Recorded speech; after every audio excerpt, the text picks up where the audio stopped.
is joining us now from Investec to talk more about markets. Mukul, the one question in everybody's mind is, has a bottom been made? How's the risk reward looking? Is it a runaway rally? What are you telling your clients? So Ajay, it's a very good question because bottom is always understood in hindsight only. Having said that, if we look at various metrics and how we are looking at them going forward, we see India's current account problem on the way to resolution, and you probably have seen the worst of it already. Resolving the current account means that the rupee will be stable. Also, it implies better liquidity in India and RBI's ability to reduce rates. Have a stimulating monetary environment, right? So that is point number one. Point number two is that even if we look at the global monetary tightening, you're already probably seeing the worst of it already, right?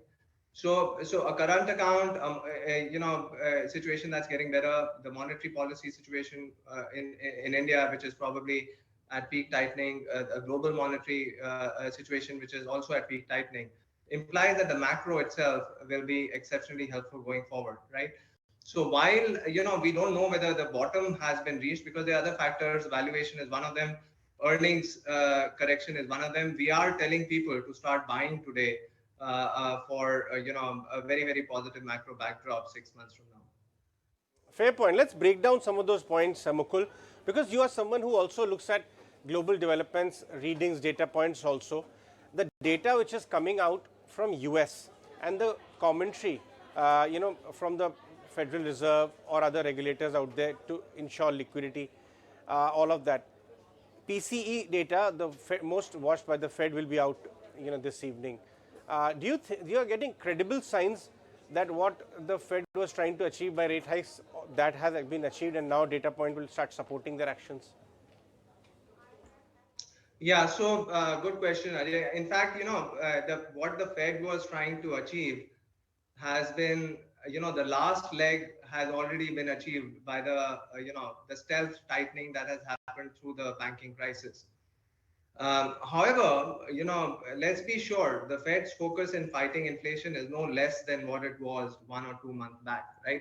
So that still is the critical point to sort of look at, if we want to sort of try to see where the Fed goes. It is not, a slowing economy. It is actually the inflation numbers that will start telling us what the Fed does. And the Fed honestly has prepared for that. They have shielded the banking system, so there's no banking crisis by guaranteeing the deposits, making inflation their singular fight, right? Now, given the excess tightening that has happened through the banking system, we think inflation will start tapering. Especially if we look at the comparisons, inflationary comparisons get really good in the last quarter of this year. Our estimate of exit inflation in the US is 2.8%, which slowly tapers to long-term inflation of 2.4%, 2014 and beyond. So, so once again, when we say towards the end of this year, monetary policy will be helpful in the US. In India also, you will see positive development on current account. All of this comes together by the end of the year. So easier monetary policy in the US, which is because inflation number has come down, nothing else.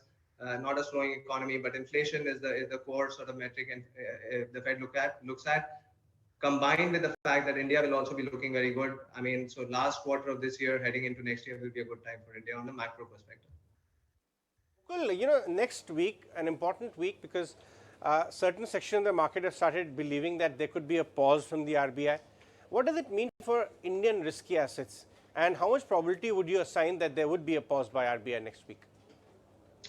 So our view, all of last year and even through the COVID crisis, last year essentially, when the US Fed was really sort of on a tightening sort of spree, was that Indian monetary policy is going to be reactive, right? We really don't have an inflation problem in India. Inflation in India is largely supply driven. We really don't have a inflationary problem. So RBI is primarily trying to sort of protect the rupee. I think that fight will largely be sort of over, in my opinion, in the next quarter or two. So I think the RBI is at the fag end of what they were also trying to do, given that we are saying the US is at the fag end of what they were trying to do. So while you may get a 25 bips tightening here or there, but structurally, I think we are done with monetary tightening in India. We are going to go to a looser environment in India if I try to look 6 months or beyond.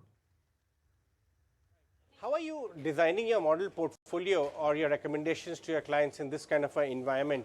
If next 3-5 year cycle has to be played of earnings growth, inflation coming down, trending lower, rates pausing or trending lower, then what kind of portfolio do you think will be suitable? So a good question, Ajay. So the way we are building the portfolio for at least this year is we want to avoid two things. One is exceptionally high multiples, because long-term cost of equity assumptions in India and globally will go up, by a percent or so as per our calculations, which will mean that the high multiple stocks, high PE stocks derate. We want to avoid that derating at least for this year. The second thing is, incidentally, all these high PE stocks have high earnings expectations embedded in them. And we think that correction is underway. The earnings expectation correction is underway. That will continue through the rest of the year. And if we avoid these two, that actually sort of leaves some sectors available, for us to play. I think the prior speaker that you were highlighting was also talking about banking. Within banking, we are very attracted to the large private banks as a play, because we believe their competitive advantage over the last 10 years has practically become unassailable. They're doing 2% ROA, rest of the street is doing 1% or under. So honestly, the competitive intensity 10 years back, where the PSU banks, everybody was competing, roughly with a similar asset side structure, and a liability structure. I think that competition is more or less for the time being spoken for.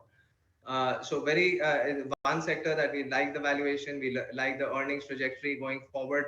So we are positive there. Longer term, I just wanted to answer, Ajay, we are running a thematic right now where we think discretionary consumption in the Indian market will be a theme to play for the next 5-6 years as per capita GDP grows, and that percolates into creating a new segment of consumption of middle class. This is an oft-spoken theme in the past, but I think the time for that has come, and we're talking about sectors like hotels, restaurants. All these will gain. They are very, very small sectors right now, and just they will gain scale over the next 5-6 years. In terms of that, they will give high IRR for investors who are investing in those sectors. I'm glad that you brought that point on, because last quarter results, if they are any guide, or even our interactions with a lot of consumption category, of course not hotels, they are running completely full capacity, but there are certain sections of the discretionary consumption categories which saw some decline in demand and marginal drop in their numbers, all of that. Do you think that was more kind of cyclical, or say temporary, and not structural? And even the stocks corrected, so they are actually providing good entry opportunity, because the theme is much more structural. Yeah, Jay. So this is how we're approaching it, right? So of course, there's been a consumption hit. It's not like COVID did not happen, right? We saw a substantial decline in GDP, during COVID, and we have barely sort of caught up with that. So, the savings of the poor and middle class have been substantially hit. They have been rebuilt. So some consumption impact, has been there across the board. What we are making is a forward-looking call. It starts with the investment cycle, right? So in India, we are very, very positive on the private capex cycle. We spoke about it when we were there last year on your show. Just to give you an idea, BSE 500 earnings today, we estimate at $125 billion, right? Now that's a massive figure. That's 10 trillion rupees. The gap between the capex that we're doing today, which is $50 billion, and the earnings that BSE 500 is doing today is at $75 billion. It's massive, right? So we expect the private capex cycle to pick up.